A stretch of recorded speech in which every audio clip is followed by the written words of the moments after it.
Morning, everybody. Welcome back to the channel. Today we are recapping the Chiefs and Ravens and touching on a few things that stood out, and then also giving a preview to the Packers and Eagles game.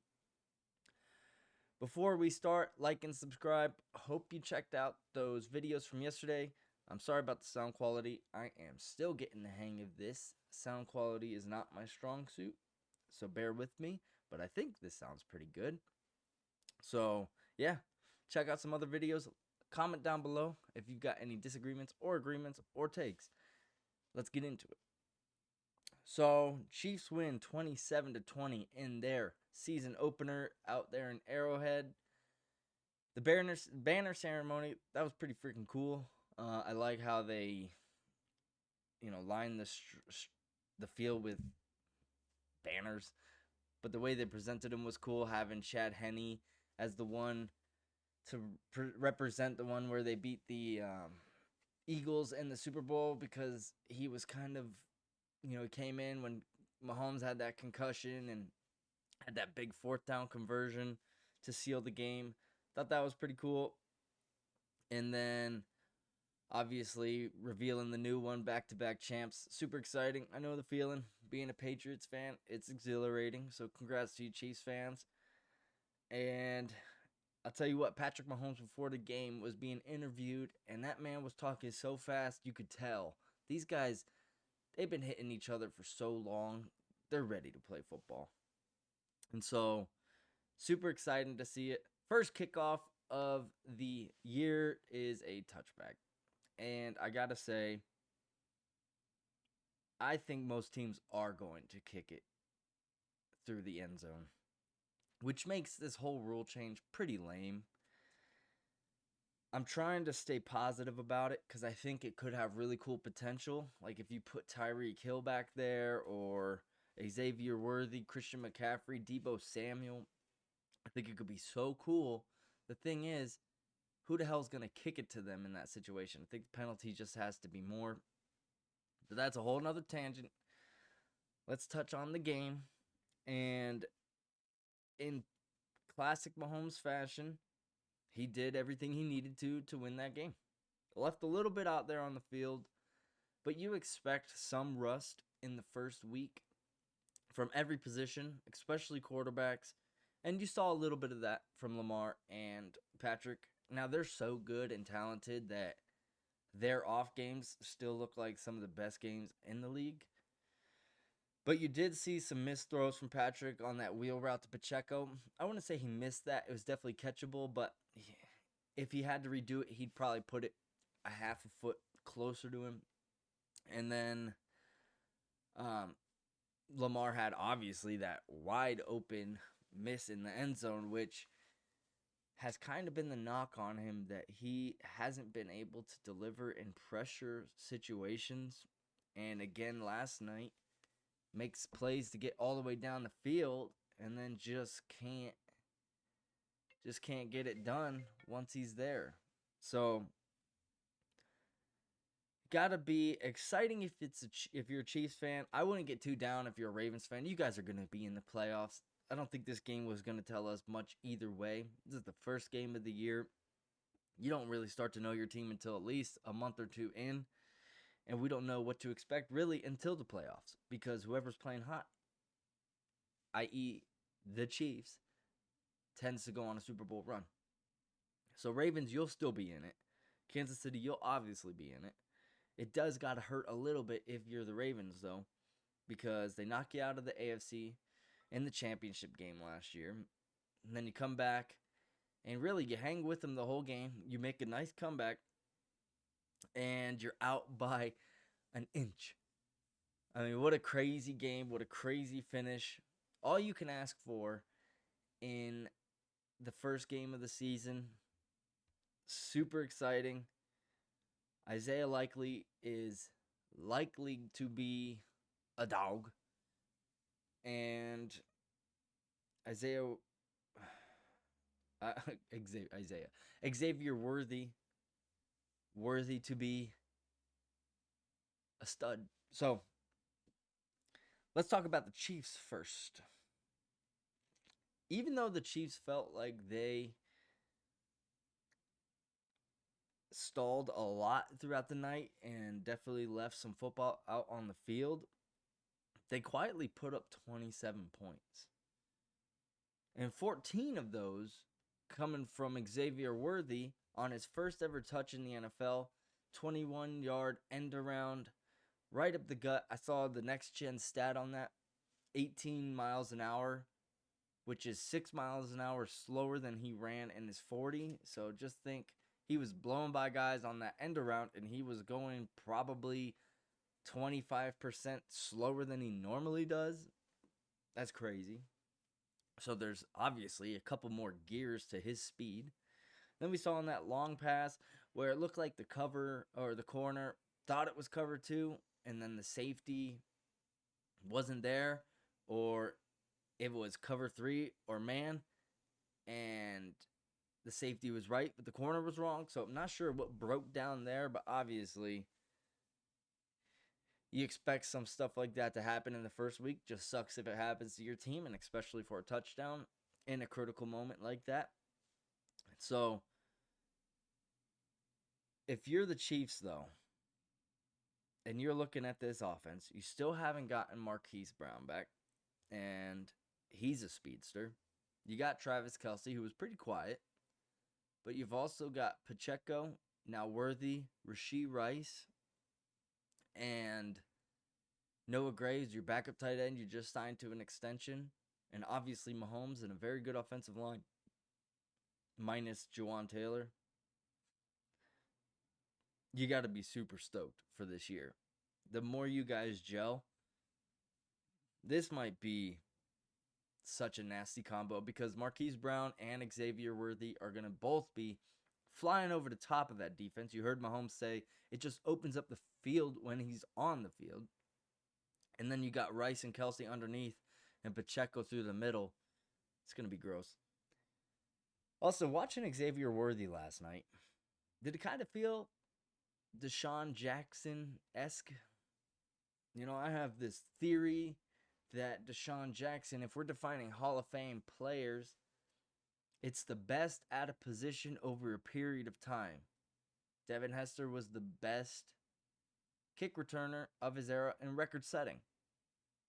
Well, so was Deshaun Jackson when it comes to deep threat.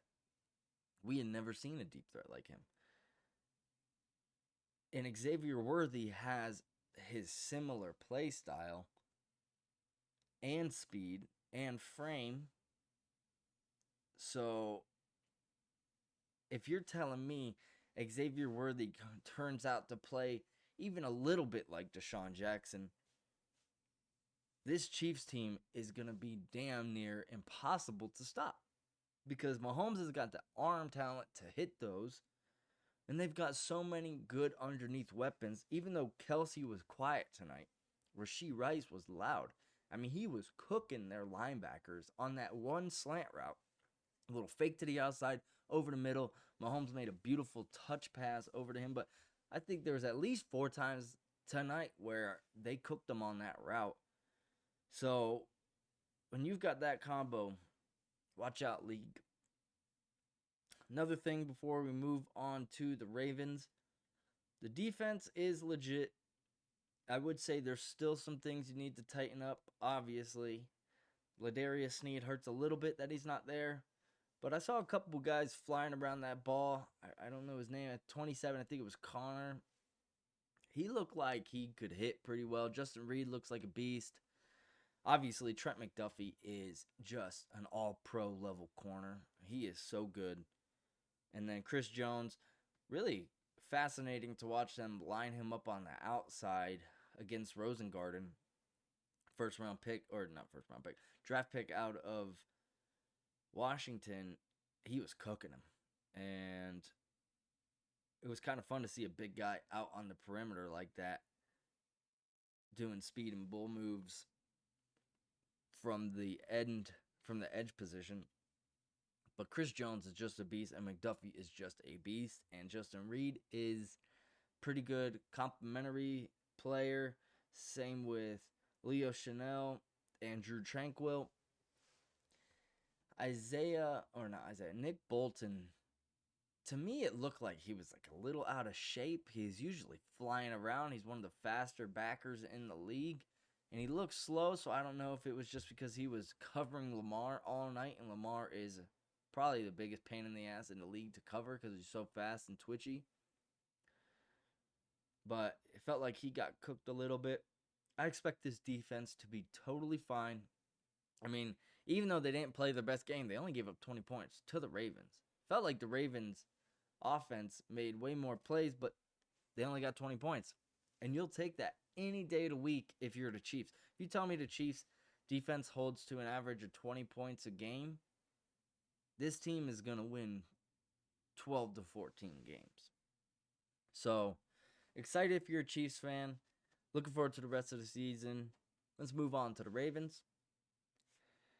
And I have a feeling that Lamar Jackson is probably still running right now.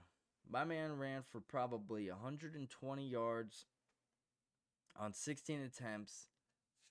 And I mean, he looked good. He looked really good. He looked like typical Lamar. He has an uncanny ability to avoid big hits. I don't think I've ever seen somebody land a square hit on him. It's incredibly impressive. I don't know how he does it, but it's incredibly important for him with his play style because you've seen it with Vic. You've seen it with Newton. You've seen it with Josh Allen. These scramblers, man, they take these hits and it wears on them over their career, and then they just have this harsh fall off because you can't expect to just run the ball 16 times in a game and then get hit 16 times as well and be healthy by the end of the season come playoff time. And he has an ability to just dodge those, which is so nice for the Ravens and his health as well. Because if this team doesn't have Lamar, they're screwed. I don't care who you put in there. RG3, Tyler Huntley, Malik Cunningham. Lamar is this team's heart and soul / X factor, and that's obvious. And that's not a bad thing. Most quarterbacks on good teams are the reason that they win so much. So he's just got to stay healthy. He was pointing when he ran off the field, and it looked like he's like, all right, we'll be back, and I'm going to make that throw this time. I'd love to see a playoff rematch, Chiefs-Ravens. That'd be fun.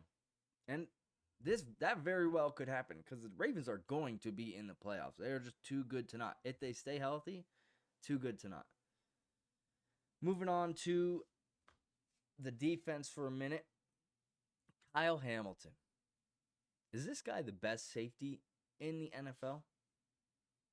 Sure as hell feels like it. I wanted the Patriots to draft him so bad. The knock on him before the draft was, well, he only runs a 4.5, 4.40. He's not that fast. I'm like, bro, watch his tape. He flies around the football field. What's the difference between a 4.44 and a 4.54? 1/10 of a second. There it is. One blink. So I thought that was silly because he is an absolute beast. You put him and McDuffie in the slot are so good. It's like Charles Woodson 2.0. Like it's just incredibly fun to watch. It's funny how the Ravens just always have these iconic defensive players. Obviously, Ray Lewis, Terrell Suggs, Ed Reed, and now moving into this generation, they got Roquan Smith, Kyle Hamilton. It's funny how they just seem to just grow defensive studs on a tree. And another player on their defense that I believe is in for a breakout season is Odafe Owe.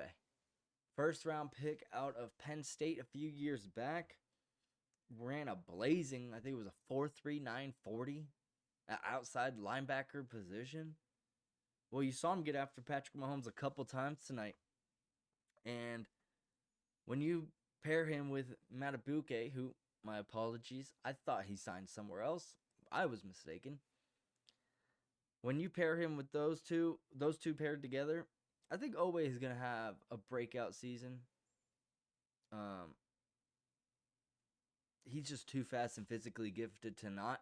And sometimes it takes guys a couple years in the NFL to really get their legs. And I think we saw a little bit of that last night with him. And if he breaks out, this Ravens defense is going to be next level. Two more things for the Ravens, and then we'll touch on the Packers and Eagles. Likely and Andrews. Isaiah Likely and Mark Andrews. Did it not remind you a little bit of Gronk and Aaron Hernandez? Because that's what it felt like last night. You got this big, physically menacing tight end in Mark Andrews, a.k.a. Gronk. And then you've got this shifty, big-bodied, possession, run-after-catch style tight end in Isaiah Likely, a.k.a. Hernandez.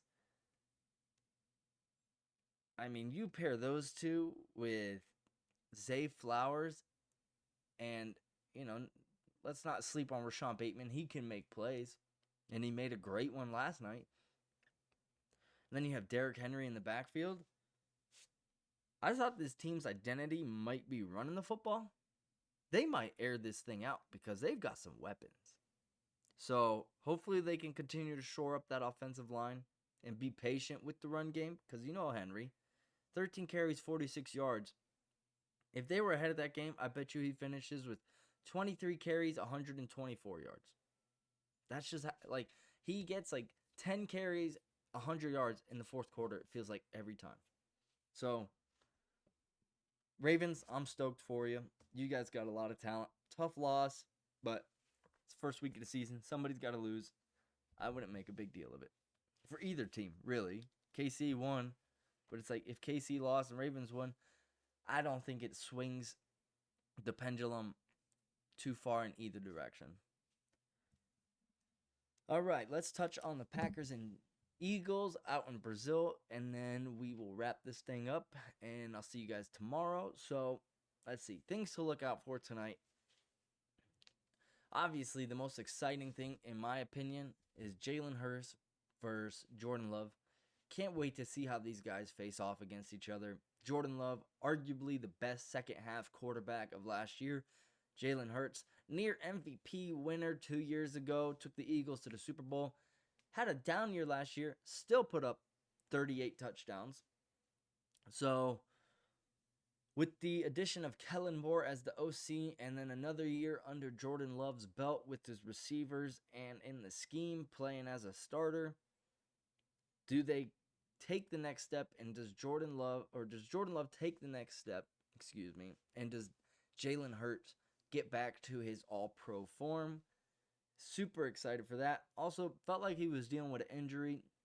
Should be fully healthy. Excited to see what the atmosphere is like in Brazil. That's a huge question I have. Hope it's dry. Hope it is loud. And then excited to see the Eagles secondary. They got Cooper DeJean and Quinyon Mitchell. That should be fun to watch. And then with the Packers, you've got the fresh addition of Xavier McKinney. You got Jair Alexander. But then you got two young stud middle linebackers in Barrett Cooper and Quay Walker. Wonder if Quay will take the next step and how much Barrett will have to do because he's a speedster. So yeah, overall, just super excited for this game tonight. One of the more exciting games in my docket. This one, Jets, Niners, obviously Patriots and Bengals, Lions, Rams. We got some fun football games coming up. So glad the season's back. You guys enjoy the game tonight. We'll be back on here tomorrow to break it down. And yeah, have a great day. God bless. Talk to you guys tomorrow. See ya.